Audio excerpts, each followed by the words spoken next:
proposal for a settlement. In the near future, it does not seem likely that the situation can be brought under control. So where do we go from here? We discuss the situation in Egypt. And to talk about the turmoil in Egypt, we are joined in our studios by Professor Sreeram Chaulia, a Dean and Professor, Jindal School of International Affairs. Welcome to Insight, Professor Chaulia. Professor Chaulia, how do you analyze the situation? Is Egypt now back to square one? Well, I think ElBaradei claims that, we would rather lose 2 years than go back hundreds of years to Islamist fascism and all that.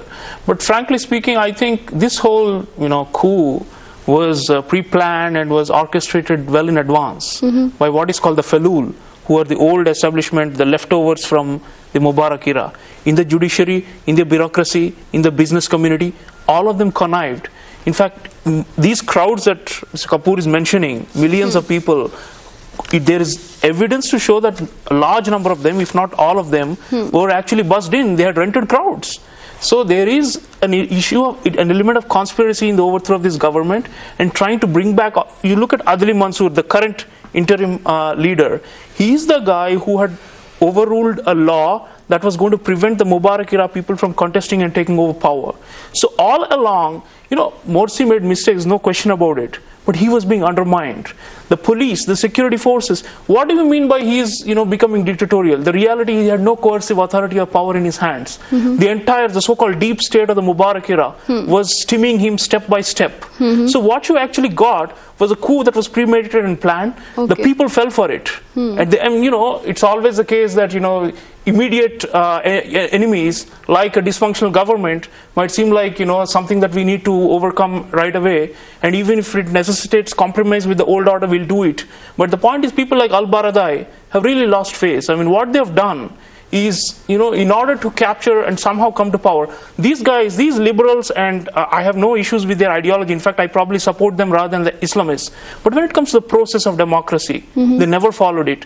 They put up Ahmad Shafiq, who was an old regime loyalist, as the opposition candidate. They could not even reach the quorum to run and to enter a runoff against Morsi. So Egypt is a conservative rural society. If you look at it, agrarian society, the majority of the votes, at least the simple majority, 51 was with Morsi. But right? How do you explain the anger on the streets? How do you explain the people on the streets? As I told you, half of it was, part of it was orchestrated. The other had to do with, think about it, the day after the coup, the electricity lines were back running, the gas supply had begun, all the fuel shortages were overcome, the traffic police are now, manning the streets, and it has become orderly. It's because the old establishment was so entrenched. They were making that government fail. So Morsi himself had problems. I'm not saying that, he was some kind of angel. But what I'm trying to say is that we have to understand this as a revolution that was never complete. Tahrir Square 2011 was never complete. Because revolution, see, what is the definition of a revolution? It's complete upstaging of the old social, economic and political order. We never had that. What we had was a kind of a transfer of power engineered by the armed forces. And so they have continued to remain in power informally, and now they are back in power formally. So this is the kind of transition we're talking about. So for me, it's not even 2.0. We have not even started 1.0. And that eventually, I think the people of Egypt are going to realize that.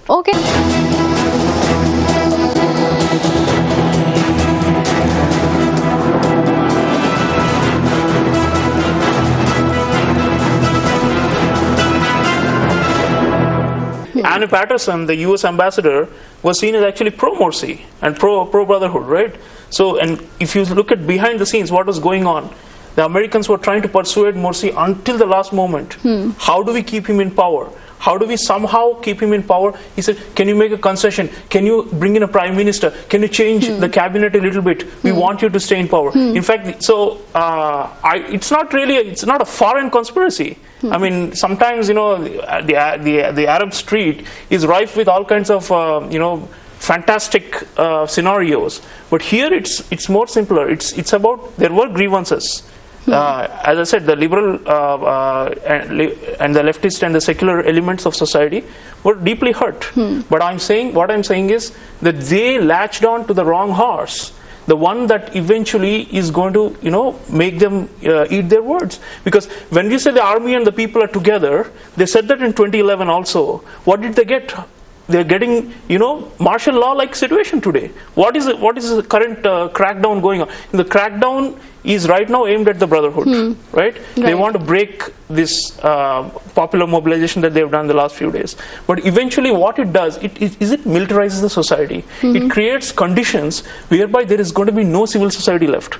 This is, you go back 1954, there was a talk about Algeria 1992. 1954, Nasser started this when they outlawed the Brotherhood, when they said that, you know, this is against pan-Arab socialism, this and that, and it's a very degenerate form of Islamic, and then you had Jama Islamiyah, which emerged out of it and broke away, became a terrorist organization. And now you have, you know, so Algeria is just one example.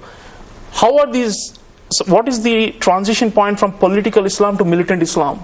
I think we're going to see it. Already there is violence in the Sinai, close to the Israeli border. And the Salafist forces, they are saying that we are now taking into account what has happened in Cairo. So the Brotherhood, and some of the Brotherhood rallies, you also find gunmen, and some of whom are linked to these more extreme jihadist groups. So as the crackdown intensifies, remember what is the root cause of terrorism in many of these societies, or let's say militant Islam? It is lack of political freedom. It has nothing to do with poverty or economic grievances. These are all secondary. So what you're going to have now is a recipe for disaster. You know, I think maturity should have prevailed, but you know, in the heat of the moment and the way the mobilization happened, I think we are going to, people got a raw deal in the, and they probably don't realize it. Professor Chaulia? You know, there's also another external angle here. Kuwait, UAE and Saudi Arabia are now bankrolling this new regime. 12 billion there. 12 billion. American aid is just like less than 2 billion. So what's going to happen now? These conservative... Qatar gave 8 billion to Morsi. And Turkey. Yeah. So Turkey gave 150 garbage trucks also. Yeah, but see, that aid was not in a position to be able to be devolved and to actually trickle down to society because of the sabotage that I was talking about earlier. But now they have a repressive kind of order. Right, so now they can actually implement some of the schemes, even if it is against the democratic will of the majority of Egyptians. They can do it now because they have massive. In fact, they're saying it can last this new regime for at least 12 months now. So even if, for example, like in the U.S. Congress, there are people saying, like John McCain saying this is a coup and we've got to halt the aid. What these Gulf monarchies are doing is that they're showing that they are more scared of political Islam than even the United States, because the Brotherhood has always been anathema to these conservative monarchies, because even though they are the Brotherhood has a a religious fundamentalist angle to it, at the same time it is opposed to all these so-called secular monarchies which are pro-Western. So now Qatar has, of course, its own reasons why it had supported the Brotherhood, but the rest of these Gulf sheikdoms, even Bahrain, all of them are now going to back this new regime. So it's going to have a cushion. There's no doubt about it. So I think they will be able to, as I said already, they are normalizing some of the utilities and the services.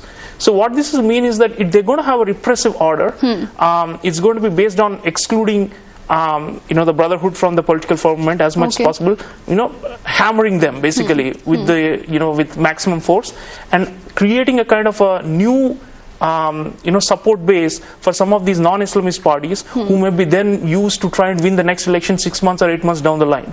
So I think that's the kind of blueprint they have in mind, because they will never allow another election if they are sure from the opinion from the pollsters that the Brotherhood is again going to come back. So from now until then, you may actually, ironically, as a result of this coup, see some good governance. Professor Chaulia, what about implications for the region? Because whatever is happening in Egypt will have implications outside its borders, and Muslim Brotherhood has its presence outside of Egypt as well. Yeah, President Bashar al-Assad of Syria hailed the overthrow of Morsi, and already, as you know, his hand has been strengthened by Hezbollah, and they have been winning battles of late. So it looks very much the case that in the apps, of course, the Muslim Brotherhood was too preoccupied with domestic problems to be able to actually send jihadis in large numbers.